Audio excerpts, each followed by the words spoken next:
Hey, I hope you're excited. Right now we're going to go over how to edit your images in Lightroom. If you're anything like me, it's going to be 90% of what you do and what you need to know in Lightroom.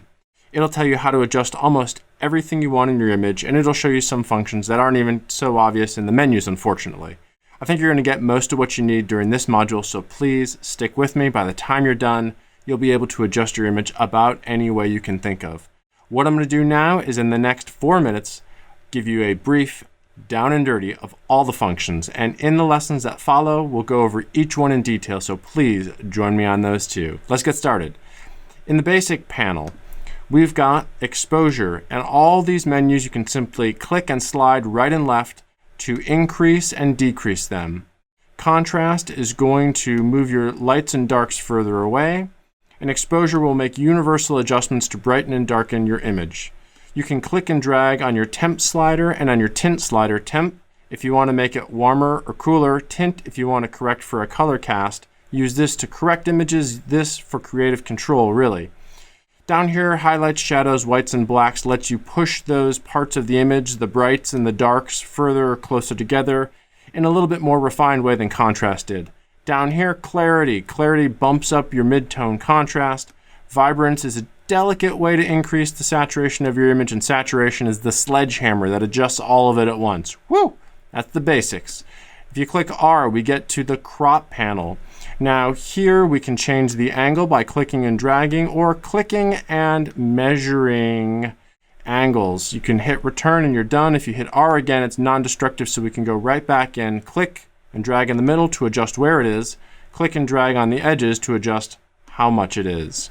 All right, hit return when we're done. That's basics and that's crop. So let's go to tone curve. Tone curve gives you this handy curve which lets you push down and pull up parts of the image. Here's the dark parts, here's the bright parts. It's also got these presets, medium contrast, linear, and strong contrast, and it'll show you where it's at, and it'll let you custom click and drag those. Of course, there's other options if you click here that you can adjust the regions separately. Hue, saturation, luminance is a great way. We're making great time, by the way. We're totally going to get through this. To do hue, saturation, and luminance all in these 3 tabs, we'll just take saturation for a moment. If we want to make our greens greener in the grass, we can just click and drag up here, or we can click on this bullseye, hover over the green color, click and drag up, and you see it makes those adjustments. We can also go into the hue and do the same thing. If we want to make the greens, click the bullseye, there we go. If we want to make the greens a bit yellower or oranger, and you can see it's pulling some of the other colors in, and it makes those adjustments. We could click and drag these sliders, or click and drag over here, or just enter values as well. All right, split tone.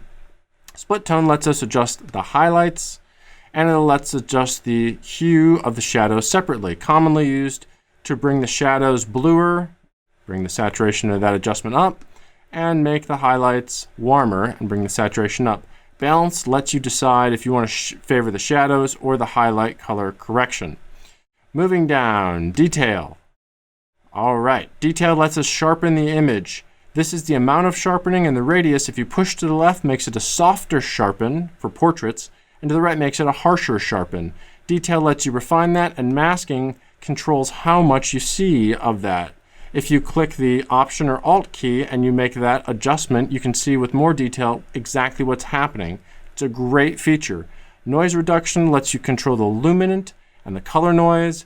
If you want to have less or more details, less or more contrast, you can just click and drag. Same with details and smoothness here. Lens correction is a great tool. Just click Enable Profile Corrections and it'll automatically adjust for your lens, which is fantastic. If you look under effects, you can look at the amount of grain, dehazing, and highlight by clicking and dragging here. And then, I'm going to make my time, so we've got to keep going. Camera calibration down here. These are your camera's different calibrations and profiles. So you can select from Adobe Standard to any one of these, and now your images look like they did in your camera, which is one of my favorite adjustments. From here, you can further refine those profiles. There, that's it, under 5 minutes. Everything you need to know about how you can develop and edit your images. Next lessons will be in detail for each one of those. I hope that was helpful.